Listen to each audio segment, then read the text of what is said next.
Տարադրամի 24/7 փոխարկում Fast բանկում։ Օրենսդրական կամ, այսպես ասենք, կարգավորումների հետ կապված խնդիրները առայժմ լուծված են։ Այս պահին եղանակային խնդիր կա, բայց եղանակային խնդիրները հաշվի առնելով են, որ ընդհանուր առմամբ էապես ընդլայնվել է թողունակությունը, դրանք կարճաժամկետ խնդիրներ են եւ առանձնապես ազդեցություն չունեն մեր նորմալ առևտրային ռեժիմների վրա։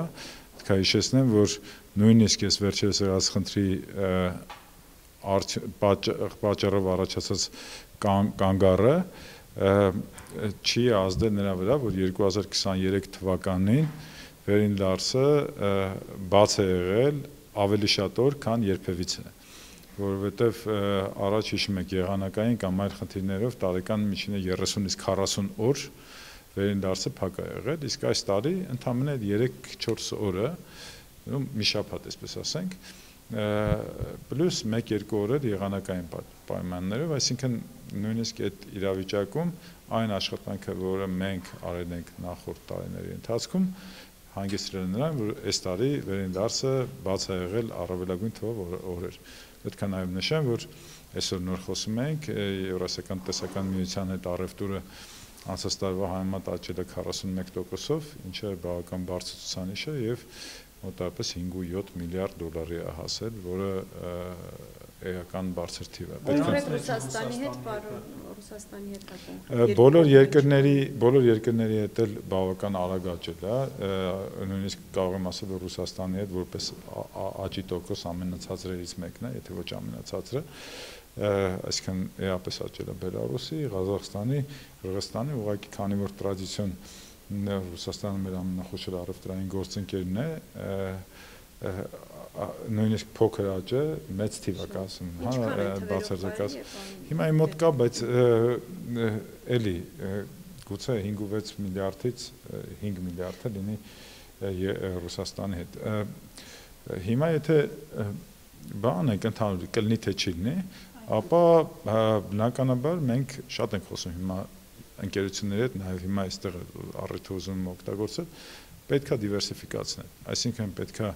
այնպես անել, որ ցանկացած ուղղության, ցանկացած երկրի, ցանկացած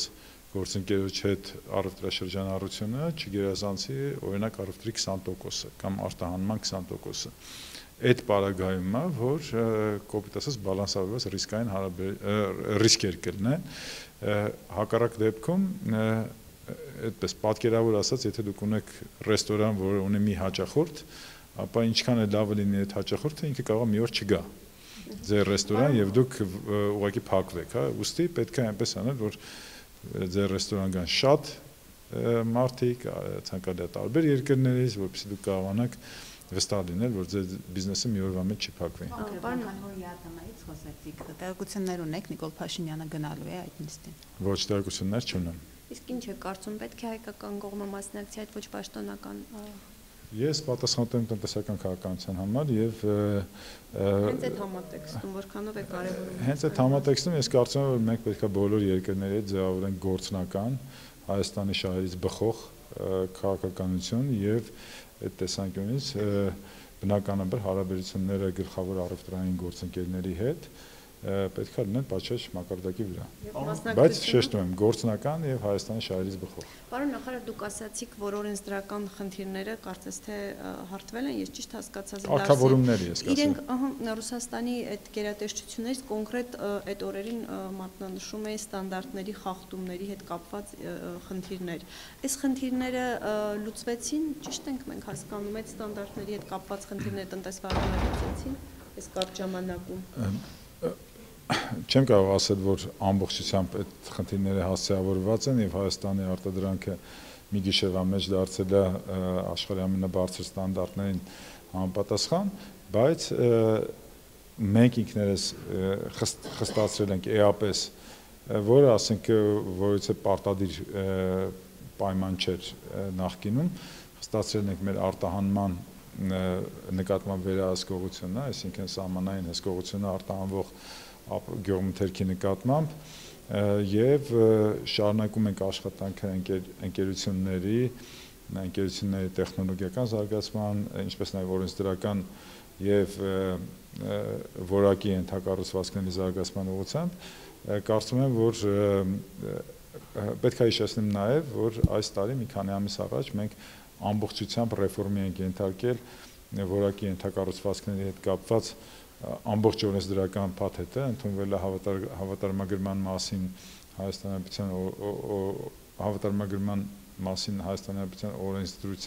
օրենսդրական փաթեթը նոր մշակմամբ, որը մենք նախ 2 տարվա ընթացքում մշակել ենք մեր եվրոպացի գործընկերների հետ, գերմանական DAX-ի եւ իտալական Acrediայի եւ նաեւ Եվրամիության Twinning TAEX ծրագրերի մասնագետների շուտ նպատակը այն է, որպեսզի Հայաստանի որակի ենթակառուցվածքը համահունչ դառնա եվրոպական 765 դիրեկտիվին եւ նաեւ ԵԱՏՄ համապատասխան կարգավորումներին, որպեսզի հայկական լաբորատորիաների, այսպես կենցաղային բառապաշարով ասեմ, Հայաստանի լաբորատորիաների տված սերտիֆիկատները անցնեն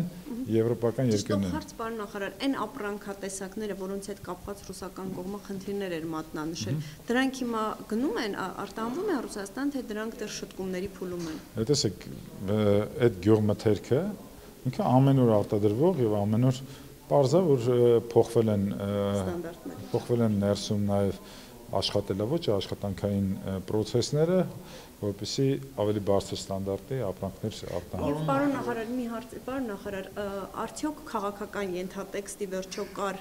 ռուսական կողմի այդ մոտեցման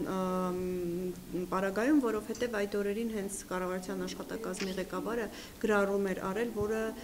վկայում էր, որ այդ խնդիրը հենց քաղաքական ենթատեքստ ունի, խոսքը Արայիկ Հարությունյանի գրառման մասին է։ Ես չեմ կարող դա այդպես ասել, որ կա քաղաքական ենթատեքստ, իմ համար, ինչպես խոսակցության սկզբում նշեցի, շատ կարևոր է, որպեսզի հայկական ապրանքը լինի այնքան լավը, որ ունենա հասանելիություն բազմաթիվ շուկաների, եւ մենք որոցե կախվածություն չունենանք, որոցե երկրի շուկայից, դա վերաբերում է միշալես ոչ միայն արտահանման, այլ նաեւ ներմուծմանը, այնպես որ կարծում եմ նաև մեր եւ ցանկացած երկրի, այդ թվում Ռուսաստանի Դաշնության շահերից սա բխում, որ մենք ունենանք դիվերսիֆիկացված տնտեսական Այսինքն մենք ընդունում ենք, որ մեր մթերքները ամեն դեպքում ստանդարտների չէին համապատասխանում եւ ստացվում է ռուսական կողմը աչք էր փակում դրա վրա։ Տեսեք, ես ինչ եմ ասում, ես կարծում եմ, որ մեր երկրի ապրանքները պետք է լինեն այնպիսի ստանդարտներ, որպեսզի կարողանան վաճառվել ցանկացած երկրի։ Դա կլինի Եվրամիություն, Մերձավոր Արևելք, ԵԱՏՄ երկրներ, թե նույնիսկ շատ կարևոր է հենց մեր երկրի ներսում սպառման տեսանկյունից, որովհետև առաջինը պետք է մեր քաղաքացիները ուտեն կամ սպառեն որակյալ ապրանքներ։